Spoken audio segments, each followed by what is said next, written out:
That's true. Thank you first of all for your patience. I know I've been all over the place over the past week, so thank you for rescheduling several times. Oh, great. No problem at all. So this is an interview for a Reuters article? Yeah. Well, I've been covering, over the past couple of years, fairly frequently, I've been covering the Tea Party movement for Reuters and sort of the conservative movement in general. And over the past, it'll be about 9 months or so, I've been hearing ever more about Agenda 21 from Tea Party activists across the country. And, pretty much every state that I've visited or where I've spoken to people over the phone, it's a persistent enough issue that I thought it would be one. I finally decided that it was one that I needed to look into because it seems to. I think it requires an awful lot of digging in to try to understand the issue. So for a while I avoided it, but because it's such a prevalent issue for these conservative activists, I thought that it was about time I tried to get my head around it and what the issue is and what it means to conservatives and how many of them are, or in how many states or towns, cities that are actually fighting against city plans of development or comprehensive plans or whatever they're often called, because it does seem to be a very common issue. Yeah, and I think it's important to know, I don't know how much you know about me, but I am a Democrat. I've been a Democrat since 1974. I'm not a conservative. And in fact, you'll see people who object to Agenda 21 and the imposition of this plan, throughout the world as being people who have a fundamental objection to government. In fact, I was a government employee for 30 years. I was an expert witness and a litigation support person for the California Department of Transportation. And my specialty is land valuation and land use in eminent domain. So I think it's really important not to characterize this as a particularly conservative issue. This is an issue that concerns all free people. I'm just taking notes here. So just to repeat, your expertise is you said land valuation and land use, and that was from your time when you worked in local government, yeah? Yeah, that's right. For 30 years, I've been I was a district branch chief for the California Department of Transportation and an expert witness. Right. Yeah, the interesting thing is I heard your name mentioned by various Tea Party people, mm-hmm. And but the ones who mentioned your name said mentioned that you're a Democrat. So I thought, I've a copy of your book has arrived the other day. I've yet to sit down and read through it, but it's I'm curious. So what is Agenda 21 to you, and how is it? Why should it concern people around the world? Mm-hmm. Great. Well, thank you for asking that question. That of course, is vital. It's a vital question. And what Agenda 21 is, it is the blueprint. It's the action plan to inventory and control all resources, both natural and human, and all information in the world. It is a totally comprehensive plan. And it is not Catch-22 or Agenda or, Area 51. It's an actual agreement. It was signed on to by 179 nations, including George H.W. Bush of the United States in 1992. And then it was brought back to the United States through the President's Council of Sustainable Development that was created by Clinton in 1993 with the sole purpose of implementing Agenda 21 in the United States. Where would be the actual document that was signed in 1992. Is it easy to track down the original document, the treaty that was signed? It's not a treaty. It's actually an agreement, so it didn't have to be ratified by the Senate. Yes, you can find it, the actual document, at un.org. Look under Agenda 21, un.org. Right. And so the thing is, here it is, the basic issue in a nutshell. This is in the United States, we have government by city, county, state, and federal. But what this plan does, it regionalizes government. And so it destroys representative government and changes and destroys jurisdictional boundaries. So you then have global, regional, and neighborhood. So you do not have representative government. What this does is it goes around representative government while giving the illusion that it is actually something that the people want. And how does it do that? Well, it's really quite a brilliant plan. It's a stealth plan, so you'll hear that it's a 20-year-old dusty document that has no teeth and has no impact. But really what it does, through the President's Council on Sustainable Development, and this is not just in the United States, this is a worldwide plan, so you'll see this, for instance, in Canada through Envision Canada. There are many plans all around the world. They're all the same plan. So what happened was, in the President's Council of Sustainable Development in 1993, that was made up of 12 cabinet-level secretaries, federal agencies, including the EPA, the Department of Education, HUD, Energy, Transportation, Interior, Defense, and others. And it was also included mainly energy producers like Enron. Ken Lay from Enron was on it, and as well as environmental groups like the World Wildlife Fund and the Natural Resources Defense Council and Sierra Club.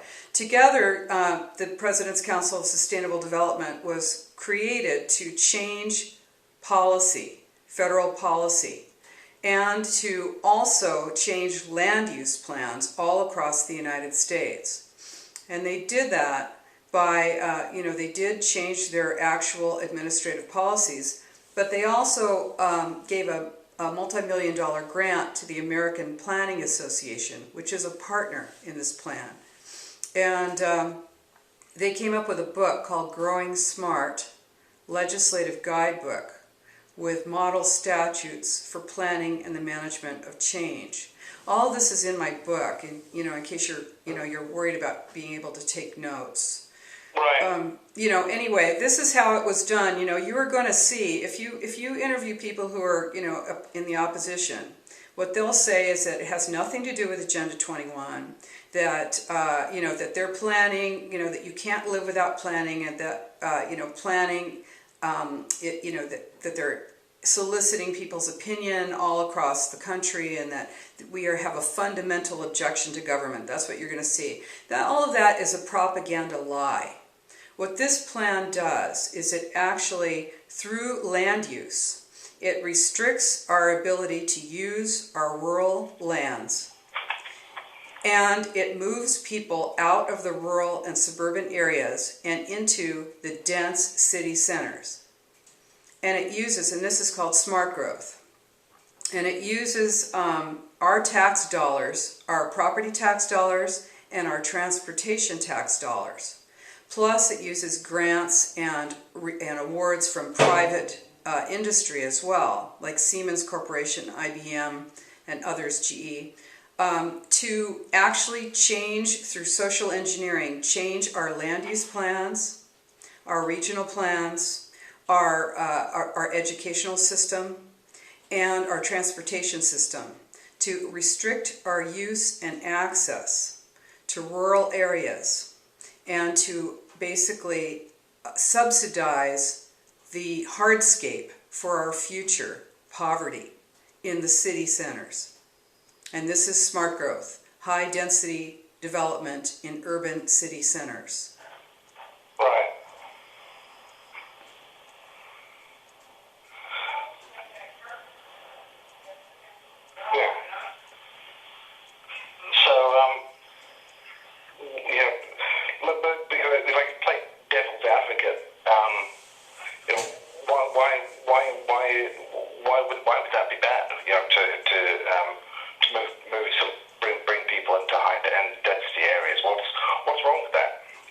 Well, if you want to live in a city, you want to go live in New York City, go do that. No one's stopping you. This is a free country. You can live anywhere you want. You want to live out on your land. You want to buy some acreage. No problem. You should be able to do that as well. What this plan does is it restricts your ability to live out on land. It effectively supports the closure of rural roads. You'll see it through they're pulverizing rural roads. The government is monitoring wells out in rural areas, restricting your land use through misidentification of wetlands, removal of private property from federal and state park areas, and expansion of these areas through land trusts. And, so if you want to go live in the city, there's no problem with that. Go on and live in the city. But what this does is it actually subsidizes development, high-density development in the city centers with your property taxes and your transportation dollars to actually build for-profit construction that is not owned by the government. It's owned by private individuals. A lot of this does not pay property tax. Low-income housing developments do not pay property tax, so they use services and do not pay. And then they are, actually restricting your ability to live out on land. So this isn't a choice situation. This is actually a manipulation of how people are able to live and use their property. Right. And so certainly what I hear from conservatives is sort of antithetical to the sort of individualistic way of life that they see as being the sort of like the American dream. Well, it isn't really just that, Nick. I mean, we in the United States, our Constitution is founded on individual liberty, life, liberty, and the pursuit of happiness. And this plan, and by the way, that is not a conservative point of view. I'm a Democrat. I've been a Democrat my entire voting life, since 1974. I am a liberal, feminist, pro-choice, anti-war Democrat. And this is an American issue, and it is an issue for free people. So let's not just, relegate this to, something that is, just on the other side of the spectrum for me. It's not. Right. So what we're looking at is communitarianism, okay? This is antithetical to the American system of government and to our Constitution, because it says that the individual's rights have to be balanced with the rights of the community. And the community's rights are not delineated. They can change at any time, unlike the individual's rights, which we are born with and we are guaranteed by our Constitution. But they are not to be given or taken away by a government. But communitarian rights are the global community rights, and the individual always loses against the rights of the global community. And those rights are never delineated. They can change at any time. This should be a concern for any free human being.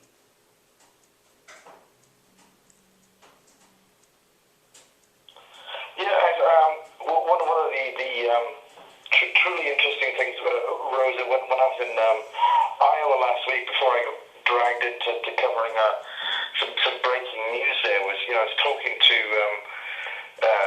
Tea Party activists in Cedar Falls, Iowa, and that they had failed to stop the local comprehensive plan. They said that they weren't even allowed to speak when it was being brought up. But one of the things that they gave me was very interesting. Is the reason I went to Iowa was that the governor of Iowa, Terry Branstad, sometime in June, he issued a proclamation against Agenda 21. But these Tea Party activists in Cedar Falls gave me a proclamation from 1994 in favor of adopting Agenda 21, and it was signed by Terry Branstad, who happened to be governor then as well. So it's sort of interesting to see how some Republican officials have sort of seem to have come full circle on the issue. In the early 1990s, they were signing up for it. Now they're coming out against it.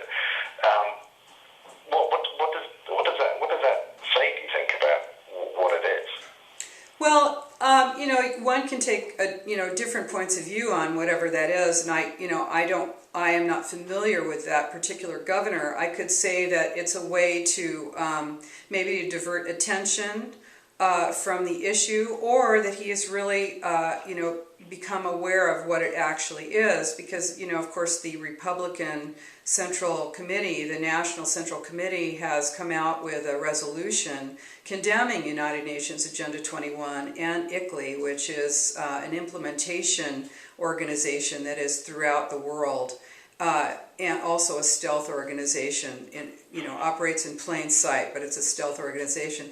So it could be that that governor has been made aware of what it was that he was supporting back in 1994, and in fact now has had a change of heart. I was hoping to see that more Democrats would, and more Democratic Party officials would begin to become more aware of the implications of Agenda 21, because in fact people who are against globalization or WTO, smart meters, the 1%, GMO, genetically modified organisms, fusion centers, endless war.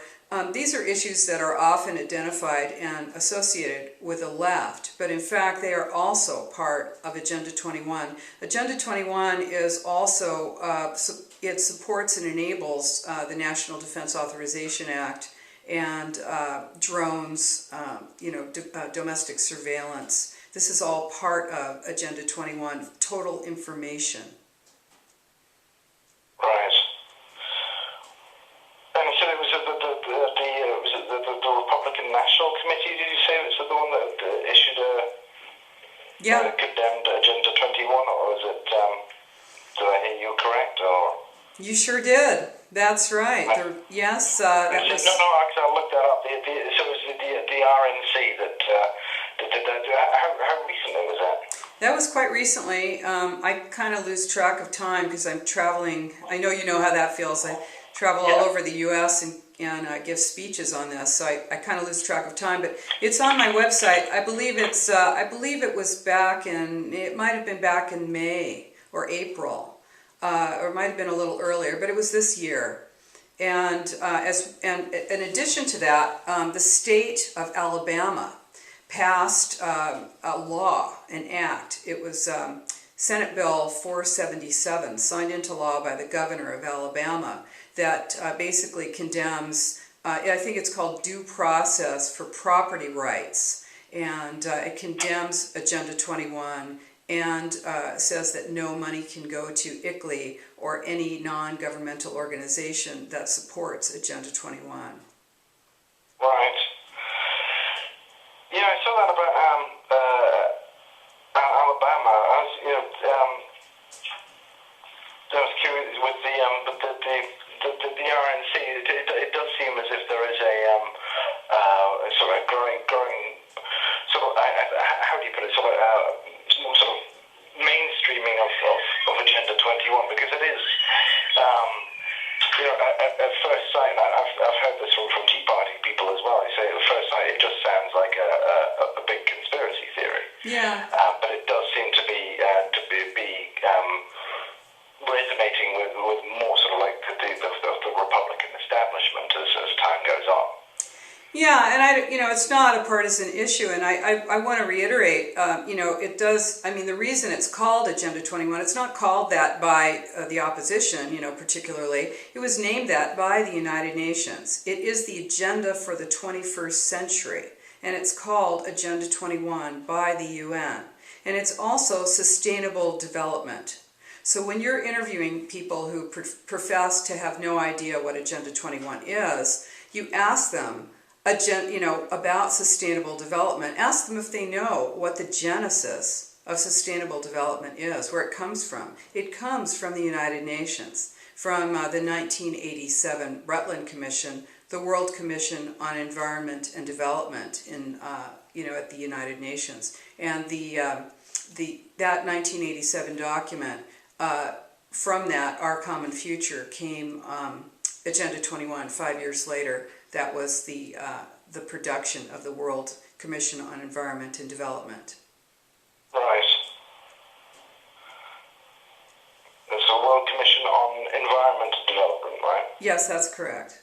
And it was chaired by Maurice Strong, who you'll recall from the oil for food scandal. He said, the name says Maurice Strong, yeah? Yes, that's right. And one of the things, I mean, this is important because what they said was unsustainable, Nick, was private single-family residences, private vehicles, appliances, air conditioning, meat eating, and basically the affluent middle-class lifestyle is considered to be unsustainable.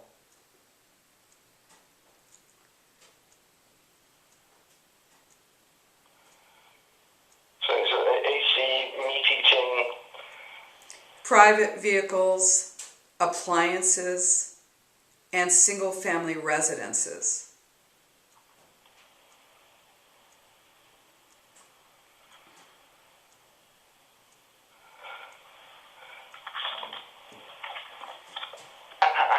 How is this generally applied in sort of like these local sustainable development or comprehensive plans? What are sort of like the common elements of sort of municipal or county or plans that are approved? What are the things that you see coming up again and again? Yeah, well, once again, I'm glad you have my book because it's all in there. But and I want to make really clear that this regional plan that you'll see it. It's called. It'll be called Our City 2020 or Our Town, Our Future 2035 or Envision Michigan or Plan New York. But it's all the same plan. It's the same plan as the Hanoi Center Regional Plan in Hanoi, Vietnam. These plans are all the same plan. And so, for instance, the San Francisco One Bay Area Plan, it calls for smart growth, which is high-density urban development with access to either high-speed trains or high-speed buses, or some kind of transportation, whether it exists or not. It can be planned. It's irrelevant whether it's actually there. This plan is designed to sink your economy completely, to destroy your economy and to basically to make you completely dependent on government, to destroy independence. That is the goal of the plan. It's a global plan implemented regionally and locally. So the regional plans, what they look like, most regional plans are required by your government, by the state government. They're comprehensive plans. They're called either comprehensive plans, general plans, or master plans, depending on where you are in the United States. And they're also, in other parts of the world as well. And what they always, they're broken up into specific elements. And, the elements are all required parts of the plan. This also is a huge full employment act for consultants. And the plan is basically the same. So they're dragging the same plan all over the country and making millions of dollars doing it. So the plans require smart growth. They require something called climate action plans to be included. And basically, they restrict your use through not just zoning, because I'm not talking about zoning here. What I'm talking about are the plan actually trumps zoning. So you can be zoned for commercial in the center of your town. It doesn't matter. It doesn't matter what your zoning is, because on your general plan or your comprehensive plan or your master plan, your area has been replanned to high-density, transit-oriented development. And so when you go to your planning department to try and get your permit to build your commercial development, you get told that, oh, no, we're not going to give you that permit because you are now required to build residential high density residential along with that commercial.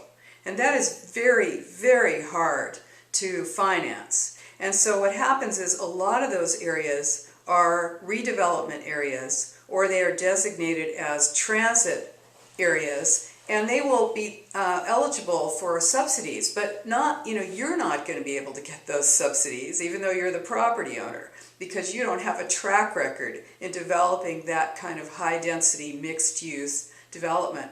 So this is what it looks like, is that people go to, this happens often one property at a time, where there's winners and losers, and people go to try and use their property and are basically tied up in a fight then with their government for years, sometimes decades, and often do not get permission to use their property. And in some cases, they're in redevelopment areas, and they'll have their property taken through eminent domain and literally given to another person who will then develop it with subsidies, either sustainable communities strategies subsidies or redevelopment subsidies or other subsidies from the government and from private corporations. Right.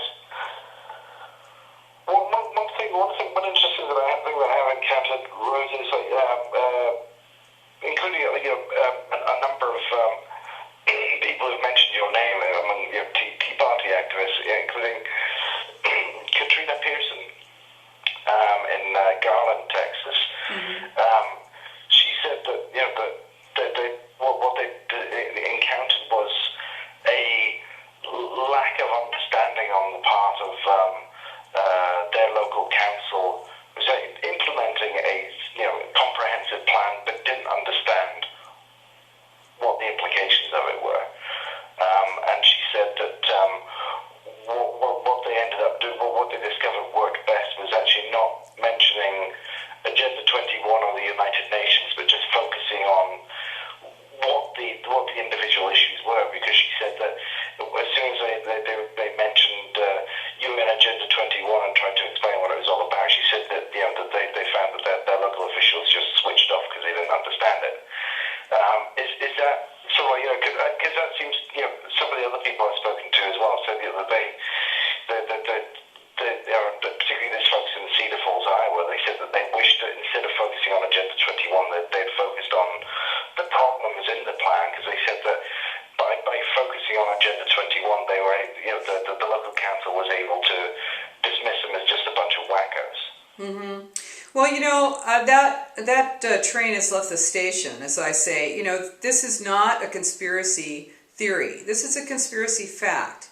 And it is, related directly to Agenda 21 through the President's Council of Sustainable Development. There's nothing wrong with identifying that. In fact, there's everything right with it, because people need to understand that it is a global plan, but it is implemented locally. So when we, when we talk about it, we need to talk about it in terms of sustainable development, what the source of sustainable development is, which is Agenda 21, which is the United Nations. Now, the United Nations is fairly remote. No one knows anyone from the United Nations in their town. But this plan has been implemented through the American Planning Association, which got grants, big grants, from the President's Council on Sustainable Development. And the American Planning Association is engaged in a huge propaganda campaign right now. They have just put out a 12-week-long boot camp, communications boot camp for planners. And what they're saying is to inoculate elected officials so that they are basically propagandized to not believe anything that people like me are saying about about the plans that they are adopting in their cities. And this is a this is a huge concerted effort by the American Planning Association. This is war, and they fully understand that. And this is why they're out there re-propagandizing planners and elected officials in order to retrain them in what kind of rhetoric to use. And I'm sure you've been spoken you've been spoken to regarding the Delphi technique. No, I haven't had the Delphi technique. Haven't heard that one? No. Okay, well, this is really important because part of the President's Council on Sustainable Development, and that was, by the way, that ran from 1993 to 1999. And what they did was they also commissioned a book called Sustainable America, A New Consensus. And consensus, you're going to see that term a lot in Agenda 21 and in your local planning documents. And they're always into bringing people in to hear their opinion. They say, never has a plan been listened to. Never have so many people been solicited for their opinion and so ignored. So basically what this is a plan that was developed by the Rand Corporation in the post-World War II era, the Cold War, as a mind control technique, and it's called the Delphi technique. And it is being employed by consultants and government officials in visioning meetings. And these are meetings where they invite the public to give their opinion on these regional plans. But in fact, they're not really taking the public's input has no impact on the plans. The Delphi technique is designed to direct public opinion. What it's designed to do is to give the public the impression that they have an impact on a plan while directing them to a predetermined outcome. So this is what's going on in our nation right now, is that dissent is not allowed. There's no dissent permitted. And so that's the reason why they have to vilify people like me. And I'm such a credible person, testified in court, 30-year career in government, and everything that I'm talking about is completely sourced in source documents. But this is a real panic that the American Planning Association and that government officials and consultants are going through right now because their plan is unraveling. Well, somebody mentioned to me the other day, the American Planning Association, that they actually put out directives, given that they were getting, they were open to more scrutiny now. Are there any documents or from them that you would highlight to me or recommend that I try to find that would? Because I'm going to try and talk to them, but it would be interesting to see if there are documents in the public domain that would show that talk about this propaganda campaign that they're working on and the pushback that they've been getting. Yeah, I actually have it on my website, and I'd like it if you did go and take a look at the website. It's Democrats Against UN Agenda 21.com. And we have a page there, it's called Government Tricks. And if you scroll down about midway in the page, you'll see the section where I've actually quoted from that. And if you click on it, it takes you right to their document. Excellent. Because so Democrats are against UN Agenda 21, right? Yes, that's right. So, and Italy as well. There's, you mentioned with Alabama that they have they've expressly sort of forbidden anyone to funding for Italy in Alabama.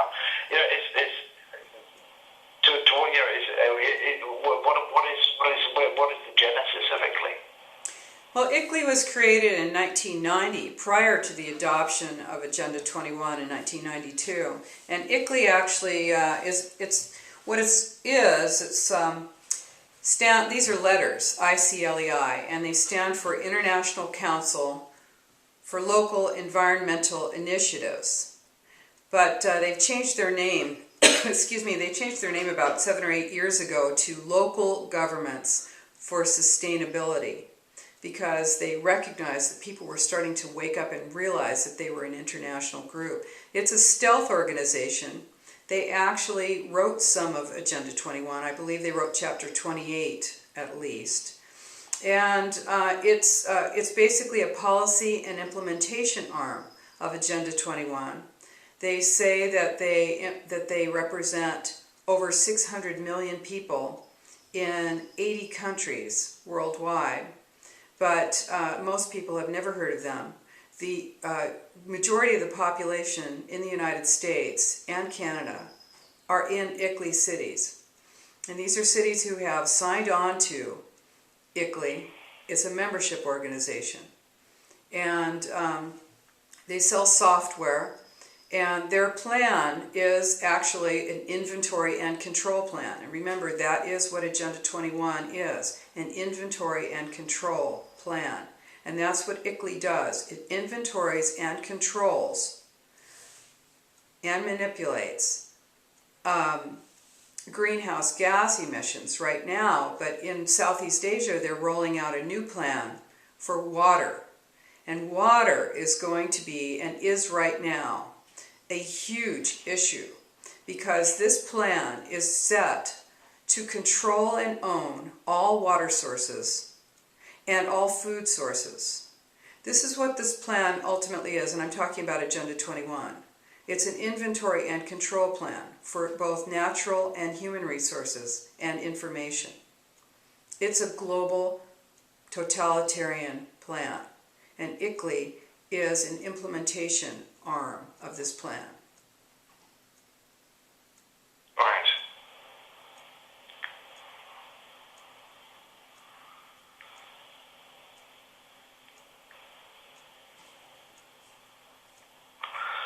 So I'm on the website just now. I was trying to find that link. Is it? I saw the link is on the main page, or? Now, are you? Oh, which website are you talking about? My website, or are you talking about ICLEI? Yeah. Democrats Against the UN Agenda 21. And so you're looking for which one? The American Planning Association thing, or are you looking for... Yeah. Okay, so do you see on the left side there it says government tricks? Do you see that? Yeah. Okay, so click on that, and then you'll see, this was something that they tried to do to us here in the San Francisco Bay Area. Kind of scroll about halfway down, and I think you'll see it, I think it might be red.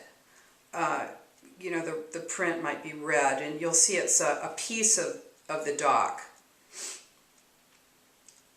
You'll see it says something like meet with the opposition and find out what their plans are or something. It's about halfway down the page. Right. Do you see it?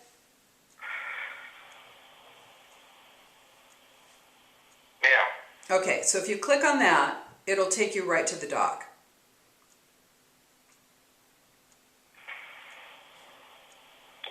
Excellent. Good. Okay. And there are others. This was a 12-week long webinar, boot camp, seminar, publication thing. This is the only part of it that I've been able to get. Right. It's interesting. Planners are the guardians of the future. Yeah. I know. It's great, isn't it? I mean, and what I say is, look, obviously I worked for government for 30 years. Planning, everyone plans. You get up in the morning, you plan. There's nothing wrong with planning. What this is way beyond planning. We're talking about major lockdowns, social engineering, and a whole lot of good Germans who are willing to go along with it. This is a very serious thing we're talking about here. And planners have just been re-indoctrinated. These are people who've grown up in the educational system that is also a product of Agenda 21. This is outcome-based education. And it's trained people to be good Germans, to be go-along to get-along types. And then they become planners, and then they're planning our lives. This is the future. Right. It's interesting.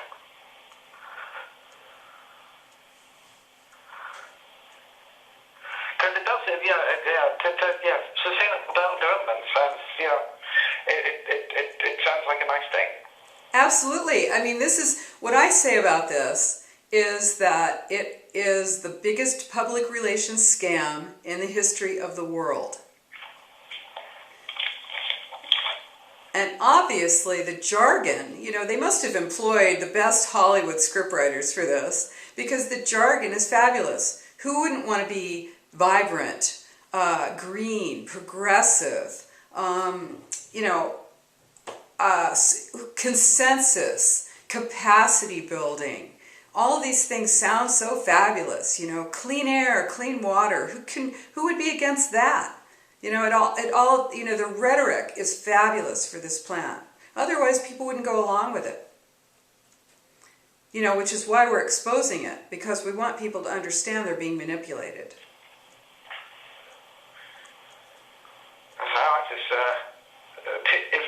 If you were confronted with Agenda 21 or another issue of the public event, don't debate the pros and cons of Agenda 21. Reframe the issue with positive messages. Yeah. Right. I know they obviously they will over and over again say they've never heard of Agenda 21. They are lying. It's a lie. And it's like a Lenny Bruce routine, right? Who are you going to believe, me or your lying eyes? Right.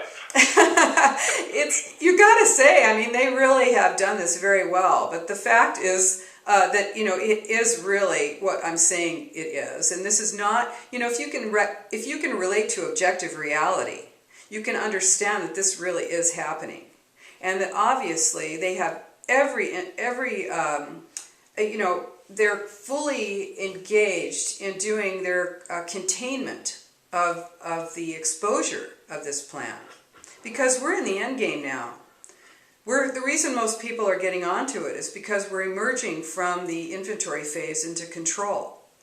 And although they are still doing inventory, but we're feeling the control through drones, through the National Defense Authorization Act, which I know now has been challenged by a federal judge, but obviously this is the goal. Right. It's fascinating. Isn't it? Yeah, it is. So, I was just looking, because also you got something about Italy, when they say local, they mean it. Is that I wonder what are there any interesting documents you have from Italy as well? Or? Oh, tons of stuff. It's hair-raising. And of course it just sounds so good. My book is really a very good, really a good way to get this all in like a quick, easy to read kind of bite, and I've got pretty much everything in there. The website's real good, and links to a lot of the docs as well. So you're going to see a lot in there. Right, because it's one of the things, Rosa, because my phone is beginning to beep because they gave me we have Blackberries at Reuters, and the new area hold a charge, so I think my phone is going to die soon. But I know you have other things as well on your schedule, so if you don't mind, if I I'll read the book and I'll go through the APA presentation and look at the Italy stuff. But if you don't mind, if I come back to you with more questions. No, please do. Yeah, please do. I'm very available. Although I do travel quite a bit, but for the next week I will be in California, and very easy to get to. Right, because I'm beginning to think that this may take more than a few weeks. Yeah. Because it's and that's the other thing that I wanted to ask you is that your name has been mentioned to me by I think about four different Tea Party activists in 4 different states. But I was wondering, what I'm trying to do is map out, wherever possible, where individual opposition to comprehensive plans, so anything Agenda 21 related, and because you hear from a lot of these groups, whether you have sort of a list of cities where you've heard from people who are opposing their local plan. Because what I'd like to do is sort of try and reach out to them and find out, if they've succeeded or if they've failed, that sort of thing. Would you be able to help me out with that, or? Well, I mean, I have been from California to Maine and Florida to Washington, and it's everywhere. Being able to stop it is quite another thing. And the only place that I know of, I mean, there are a few places. Unfortunately, it will be places primarily identified with conservative groups. But, for instance, there's... well, let me check and see if I can find some that have actually been successful in shutting down their plans. But there's one in my book. It's let's see. It's shoot. I can't remember the name of the town, but it's some classic town name that everyone knows in the country because it's. But I can't remember it. It's at the back of my book, and I'll email it to you. But they kicked out the consultants there. Excellent. And if it sounds like they're much less likely to succeed. So if you have any names of groups or that have fought and lost, I'd also be interested in talking to them. Because what I hope to do is demonstrate how widespread opposition to these plans is. All right, that sounds good. I do, of course I know many hundreds of people who are fighting this all across the country. This plan, you know what, it's very important that Reuters is doing this because, if you do this, if you do this fairly, you'll be one of the first. And this is really going to have an impact. I really encourage you to really weigh this fairly because it's important. And there's no necessity to skew to one side or the other. My aim is to do it fairly and properly, which is why I think it's going to take me a few weeks more to hit the bases because it is, I was asked because I have been covering the Tea Party movement for a couple of years. It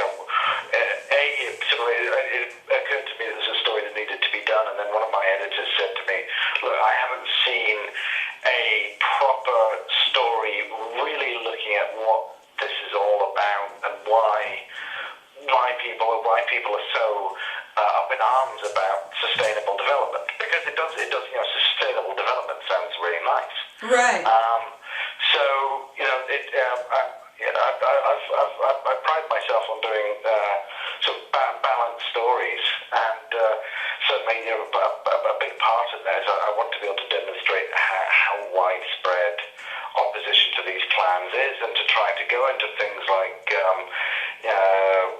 I'm trying to remember Katrina Pearson in Garland, Texas. She mentioned things like complete streets, that sort of thing, where zoning, is taken away. You no longer, once you have something that I think there's the bike lanes in and stuff, you no longer have any rights when it comes to zoning, correct? Well, it's really complex, but basically these plans trump zoning. Right. So, I mean, in a nutshell. Right. Because I'm going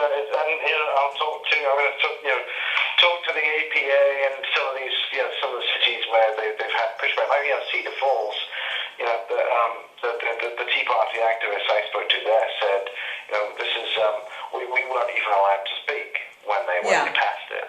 That's right. Hey, Nick, if you talk to the American Planning Association, try and get their 12-week-long boot camp. Just see what happens. Ask them for a copy of their communications boot camp. See if you can get the whole thing. I'll give that a go. I'm taking note of that. Yeah. And I'm going to try equally. And thanks for the heads up. Because I'd heard about Alabama, but I hadn't heard about the RNC. So I'll talk to them. So it's because it does appear like there is a shift Oh yeah, I think so. I think this is, I think we're breaking through, and I think more and more people are going to, this is the resistance. And what I say is awareness is the first step in the resistance. And the more people who become aware, as soon as you understand what this plan is about, you are part of the resistance. Right. Well, if again, to come around to so like the hundreds of people, if you wouldn't mind sending me some contact information. What I want to do is because I'm not going to have time to talk to everyone, but what I want to do is email people and ask them a couple of questions about their, how they've been fighting against the plans locally and what the outcome was, so that I can try to put together, if I can put some sort of number on it, rather than just say that this is across the country. But it's going to be, I think it's going to be a tedious but necessary process to go through and be able to quantify the number of communities where at least that I've communicated directly with people to find out what's going on. If you don't mind. Right, sure. With that, I'd be very grateful. Well, what I'll do is I'll email people and ask them if they, if they're interested in being interviewed, and then if they say yes, then I'll send their names to you. That'd be great. Yes, please. Yes, please. I mean, I'm going to try and do this in a proper and balanced way, in the way that I do everything else, and a lot of that requires going into the original documents, but also. And if you don't mind sort of making this clear to people, is what I need to do is to be able to demonstrate how widespread this opposition is, because if it's not, it's not just a few communities. It seems to be pretty widespread from coast to coast. It is. This is a huge resistance, and it is everywhere. I don't think there's a single state where there aren't people fighting.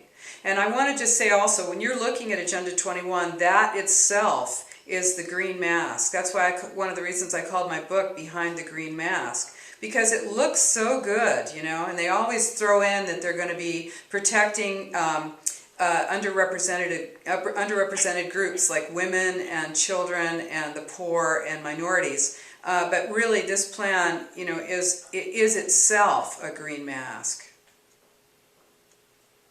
Excellent. Well, any help you can provide me in some contacting groups would I'll do that. I'll do that today. Fantastic. And I'll be in touch with more questions, and either by email or I'll arrange to call you again and we'll talk some more. Sounds great. Thank you so much for doing this story, Nick. It's very important. Well, it's going to give me a big headache, but I'm going to try and encapsulate it as well as I can. But I really do appreciate that presentation. Really is interesting. The APA one. Yes, I think. In terms of the messaging. Yeah, I think you're going to really get a lot out of that. Excellent. Thank you very much, Rosa. And thank you in advance for anything you can do with putting me in touch with other groups, and I'll stay in touch. All right, great. Thanks a lot, Nick. All right, take care. Bye-bye. Bye.